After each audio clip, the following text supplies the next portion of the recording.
சீர்காழியில் உறவினரின் மனைவியுடன் தவறான உறவில் இருந்தவரை ஒரு கும்பல் கடத்தி சென்று வெட்டி கொலை செய்து உடலை ஆற்றில் வீசியுள்ளனர். கொலை மிரட்டல் குறித்து போலீசாருக்கு தகவல் தெரிவித்தும் முன்கூட்டியே நடவடிக்கை எடுக்கவில்லை என்று குற்றம் சாட்டப்பட்டுள்ள சம்பவத்தில் நடந்தது என்ன? மயிலாடுதுறை மாவட்டம் சீர்காழி அருகே மேலக்குத்தவக்கரையைச் சேர்ந்தவர் லக்ஷ்மணன். இவருக்கும் அஞ்சலி என்பவருக்கும் கடந்த 8 வருடங்களுக்கு முன்பு காதல் திருமணம் நடைபெற்று 2 மகள்கள் உள்ளனர். இந்நிலையில் கொள்ளிடம் பகுதியைச் சேர்ந்த உறவினரான ராஜா என்பவருடன் லக்ஷ்மணன் பழகி வந்துள்ளார். ராஜாவிற்கு சசிகலா மற்றும் சத்யா என்ற 2 மனைவிகள் உள்ளனர். இந்நிலையில் ராஜாவின் 2வது மனைவி சத்யாவுடன் லக்ஷ்மணனுக்கு நெருக்கமான பழக்கம் ஏற்பட்டுள்ளது. இதனை அறிந்த ராஜா லக்ஷ்மணனை மிரட்டி இருக்கிறார். மேலும் தனது மனைவியுடன் ஏற்பட்ட தவறான உறவை மறைப்பதற்கு 10 லட்சம் ரூபாய் பணமும் கேட்டு மிரட்டியுள்ளார். பணம் தராவிட்டால் கொன்று விடுவதாகவும் தனது நண்பர்களுடன் சேர்ந்து மிரட்டி வந்துள்ளார். இந்நிலையில் கடந்த 3 மாதங்களுக்கு முன்பு ராஜாவின் மிரட்டலுக்கு லக்ஷ்மணன் பயந்து சென்னை ஆவடியில் தலைமறைவாக இருந்து வந்துள்ளார். தலைமறைவான லக்ஷ்மணனை ராஜா, அவரது தந்தை சம்பந்தம், நண்பர் ராகுல் உள்ளிட்டோர் பல மாதங்களாக தேடி வந்துள்ளனர். இதனிடையே மேற்கண்ட நபர்கள் லக்ஷ்மணன் மனைவி அஞ்சலியை சந்தித்து 10 லட்சம் ரூபாய் பணம் கேட்டு அவரது கணவர் இருக்கும் இடத்தையும் கேட்டு மிரட்டியுள்ளனர். இது தொடர்பாக மனைவி அஞ்சலி கொள்ளிடம் காவல் நிலையத்தில் கடந்த ஜூலை மாதம் புகார் அளித்துள்ளார். புகார் மனுவின் அடிப்படையில் 2 தரப்பையும் காவல்துறையினர் அழைத்து விசாரணை மேற்கொண்டு சமாதானம் செய்து அனுப்பி வைத்துள்ளனர்.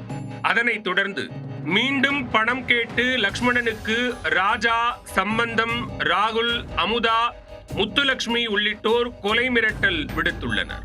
இது தொடர்பாக மேற்கண்ட நபர்கள் மீது நடவடிக்கை எடுக்க வேண்டியும், தனது கணவர் உயிருக்கு ஆபத்து இருப்பதாகவும் காவல் துணை கண்காணிப்பாளர் மற்றும் காவல் கண்காணிப்பாளர், காவல் ஆணையர் உள்ளிட்டோருக்கு லக்ஷ்மணன் மனைவி அஞ்சலி கடிதம் அனுப்பியுள்ளார்.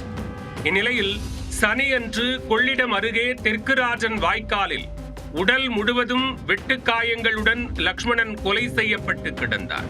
இதனை அறிந்த காவல்துறையினர் அவரது உடலை மீட்டு சீர்காழி அரசு மருத்துவமனைக்கு அனுப்பி வைத்தனர். மேலும் கொலை செய்துவிட்டு தப்பியோடிய ராஜா, அவரது தந்தை சம்பந்தம், தாய் அமுதா, நண்பர் ராகுல், உறவினர் முத்துலட்சுமி உள்ளிட்டோரை 2 தனிப்படை அமைத்து போலீசார் தேடி வருகின்றனர். கொள்ளிடம் காவல்துறையில் உயிருக்கு பாதுகாப்பு கேட்டு மனு அளித்த அடுத்த நாளே லக்ஷ்மணன் வெட்டி கொலை செய்யப்பட்ட சம்பவம் அப்பகுதி மக்களிடையே அச்சத்தை ஏற்படுத்தியுள்ளது.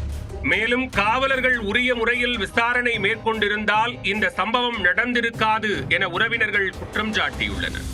சென்னை ஆவடியில் தலைமறைவாக இருந்த லக்ஷ்மணனை கண்டுபிடித்து கடத்தி வந்து கொலை செய்திருப்பதும் தெரிய வந்துள்ளது.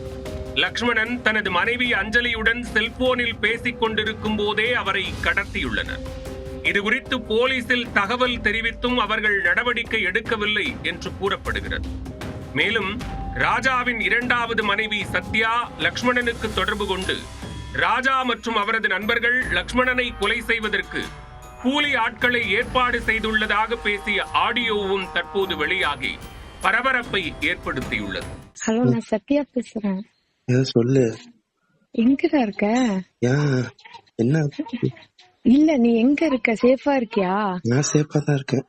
சரி, நீ இப்போதைக்கு இங்க வராதடா, உன்னை வெட்டணும்னு தேடிட்டு இருக்கான். எங்க பார்த்தா ஆள் வச்சிருக்கான். என்ன, நீ சேஃபா இருக்கில்ல? சேஃபா இருக்க, பிரச்சனை இல்ல. என் வாழ்க்கைய சொல்லி முடிச்சாச்சு. என்ன, நீ வந்துடாத, நீனும் ஊருக்குள்ள இப்போதைக்கு வராத. உன்னை வெட்டணும்னு அங்கங்க ஆள் போட்டு வச்சிருக்காங்க. இங்கேயும் வந்து பாத்துட்டு போயிட்டு இருக்கான்.